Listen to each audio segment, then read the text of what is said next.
Bendiciones amigos, soy el pastor Carlos Ortiz, director de Iglesias de la Fraternidad Internacional de Cristianos y Judíos, y el día de hoy quiero darle las gracias a todos ustedes por tomarse el tiempo de hacer este maravilloso evento bendiciendo a Israel. Muchas gracias para los pastores que amablemente nos han permitido el día de hoy ser parte de este servicio maravilloso. Hoy quiero hablarles un poquito acerca de quién es la Fraternidad Internacional de Cristianos y Judíos y compartir un pequeño mensaje que Dios puso en mi corazón. La Fraternidad Internacional de Cristianos y Judíos es la organización pro-Israel más grande del mundo, con más de 40 años en servicio y casi 3 billones de dólares donados a Israel. Es el filántropo número uno en Israel, con más de 300 proyectos diferentes, los cuales tenemos proyectos de seguridad, proyectos humanitarios, de salud, de alimento.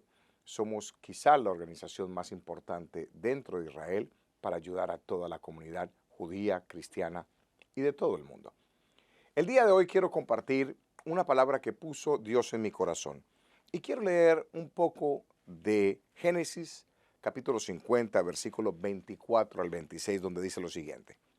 Y José dijo a sus hermanos, yo voy a morir, mas Dios ciertamente os visitará. Dios hará subir de esta tierra a la tierra que juró a Abraham, a Isaac y a Jacob. E hizo jurar José a los hijos de Israel diciendo, Dios ciertamente os visitará y haréis llevar de aquí mis huesos. Mire qué interesante, mis huesos.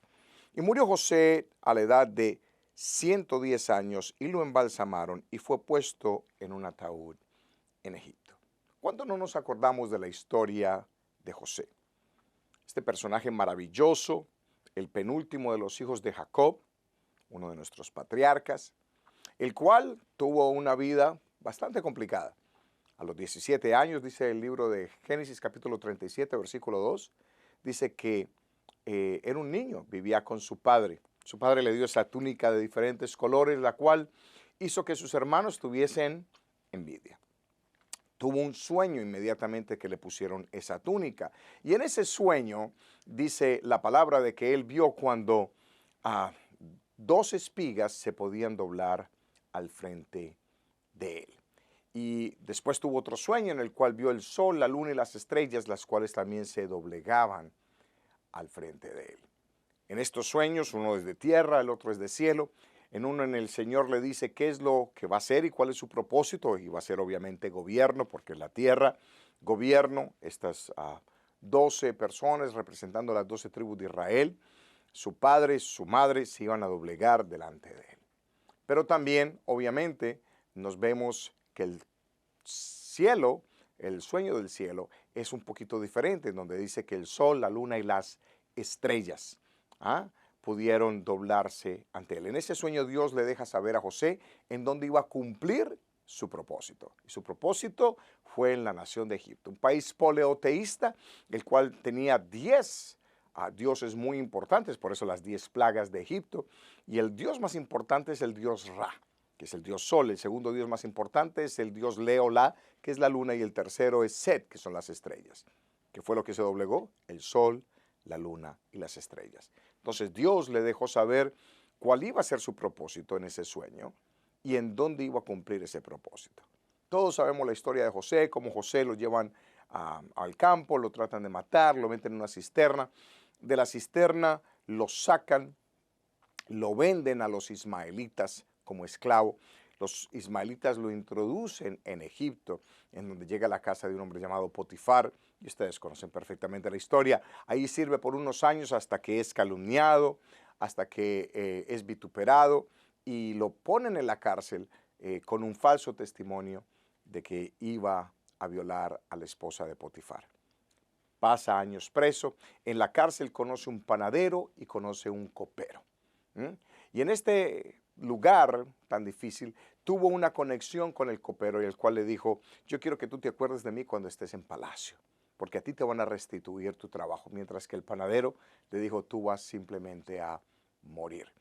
Y vemos claramente cómo pasaron un par de años y finalmente Faraón tuvo un sueño el cual nadie pudo adivinar, y este sueño era de 7 años de vacas gordas, 7 años de vacas flacas, y pues de esa manera llegó José al palacio.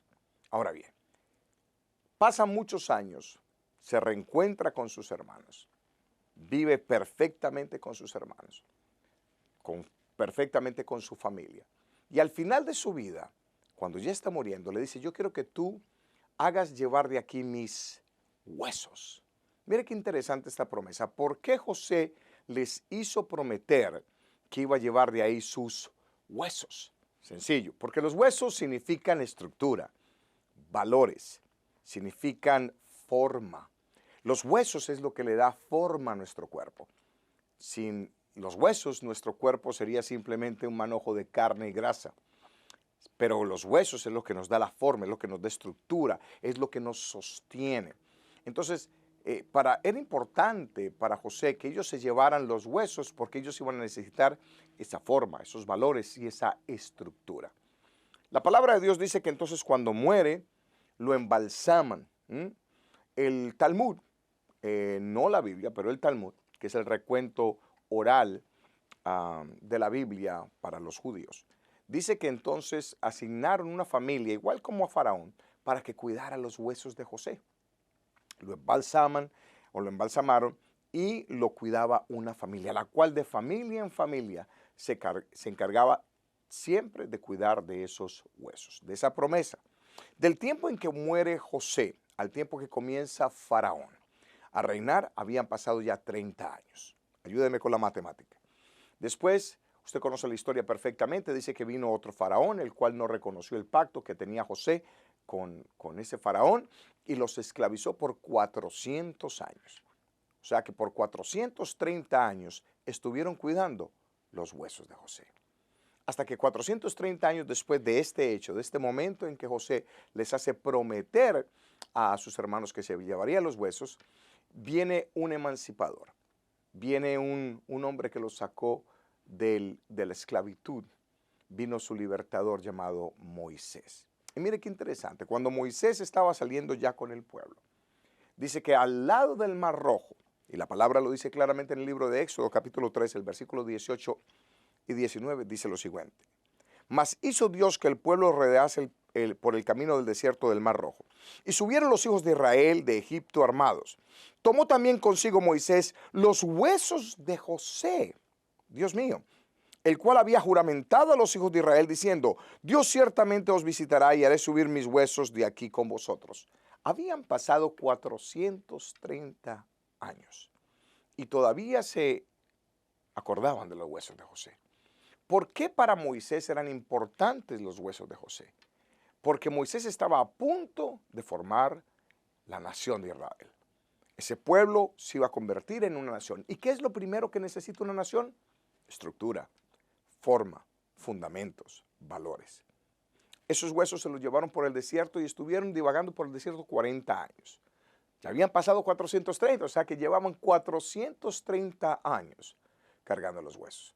Interesantemente, quien cargaba los huesos no podía ni tomar el alimento, el maná, ni tampoco se podía defender en los ataques. Significa que aquellos que cargaban con los huesos, aquellos que cargaban con los valores, con la estructura, con el fundamento, alguien los alimentaba y alguien los defendía. Esa es la importancia el día de hoy en la sociedad que estamos viviendo, de nosotros cargar con los fundamentos, con la forma, con la fundación de nuestra iglesia. La Biblia dice que entonces entra el pueblo de Dios a la tierra prometida. Y en la tierra prometida pasan 30 años, donde batallan 30 peleas, libro de Josué. Y estas 30 batallas, que después que libran en el libro de Josué, en el capítulo 24, cuando están repartiendo todas las tierras, la palabra de Dios nos enseña que entonces Josué dice, ¿dónde están los huesos de José? Aquellos que prometimos y juramentamos que íbamos a traer a esta tierra. Y la Biblia dice que entonces, 500 años después, habían pasado 470 más 30, son 500 años cargando los huesos. Dice en el libro de Josué capítulo 24 que entonces enterraron los huesos de José en un lugar llamado Sicar o Siquem, al lado del pozo de Jacob. ¿Por qué era importante este pozo de Jacob? Porque Este pozo su padre lo había comprado para él hacía muchísimos años, dice la palabra, por 100 monedas de plata. Allí enterraron los huesos de José. Ya no tenían que andar con los huesos de José más porque ya eran una nación, ya habían llegado a su tierra prometida.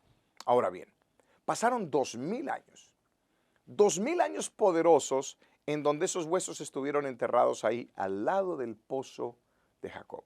Hasta que un día, dice la palabra de Dios en el libro de Juan capítulo 4, en el versículo 22 en adelante, que el rubio de Galilea, aquel que conoce la palabra de Dios como el camino, la verdad y la vida, el pan del mundo, la vid verdadera, la luz del mundo, el alfa y el omega, el principio y el fin, el primero y el último, el Rey de Reyes y el Señor de Señores, Cristo mismo, le era necesario pasar por ese lugar. Y dice la palabra de esta manera, versículo 22 del capítulo 4 del libro de Juan. Vosotros adoráis lo que no sabéis, nosotros adoramos lo que sabemos, porque la salvación viene de los judíos. Présteme mucha atención. Jesús dice la palabra de Dios que cansado del camino, viene y se sienta al lado del pozo de Jacob. Dios mío, al lado del pozo de Jacob. ¿Y qué estaba enterrado al lado del pozo de Jacob? Los huesos de José. ¿Por qué era importante para Jesús sentarse encima? Mire que no se sentó en el pozo, se sentó al lado del pozo, donde estaban enterrados esos huesos. Porque Jesús estaba a punto de formar la primera iglesia. La primera iglesia es la iglesia de Samaria. La primera iglesia no fue la iglesia de Antioquía, ni la iglesia de Corinto, ni la iglesia de Filipo, fue la iglesia de Samaria. ¿Y qué es lo que necesita la iglesia para ser formada y fundada? Fundación, formas, estructura, valores. Y por eso era tan importante para Jesús sentarse encima de esos huesos. Pero entonces cuando aparece esta mujer, esta samaritana que nos representa a nosotros, a la iglesia. ¿Por qué nos representa a nosotros? Porque es una mujer sin nombre. Cuando la Biblia habla de una mujer sin nombre, habla acerca del pueblo de Israel o acerca del pueblo nuestro, los gentiles. Esta mujer era mitad gentil y era mitad judía. No era lo suficientemente gentil para los gentiles ni lo suficientemente judía para los judíos.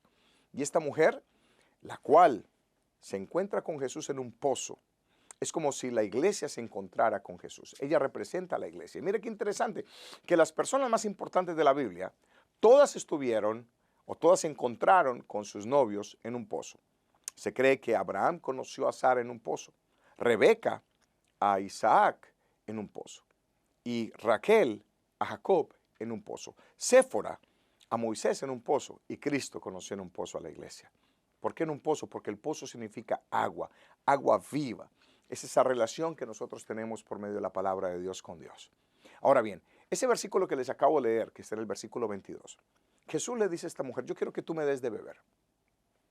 La mujer le dijo, el pozo es muy profundo, además tú eres judío, yo soy samaritana, nosotros no podemos hablar. Mas en ese momento Jesús, un poco enojado, le dice, ustedes adoran lo que no conocen. Nosotros, los judíos, adoramos lo que conocemos. Y dice, y la salvación viene de los judíos. Y ahí es donde yo quería llegar. ¿Por qué era importante para Jesús decir que la salvación viene de los judíos? Porque es por medio de los judíos que nosotros tenemos salvación, ya que un judío llamado Jesús de Nazaret murió en la cruz del Calvario por ti y por mí, para que ambos de nosotros tuviéramos salvación. Jesús dijo de la siguiente manera, todo lo que hagas por estos mis hermanos pequeños, hablando de los judíos, es como si me lo hicieses a mí. Así que el día de hoy yo quiero hablarte de la importancia de bendecir al pueblo de Dios, de la importancia que es para Dios el que tú bendigas al pueblo judío. La palabra nos enseña en el libro de Génesis capítulo 12, versículo 3, de que Dios bendice a aquel que bendice a Israel. Empecemos por eso. Y este pueblo, que es el pueblo de Dios, es la niña de los ojos de Dios, necesita hoy más que nunca de tu ayuda y de tu bendición. Tuve la oportunidad no hace mucho tiempo de estar en la Embajada de Israel en Washington y presenciar un video que fue desastroso verlo. Fueron los ataques perpetrados el 7 de octubre en contra de Israel.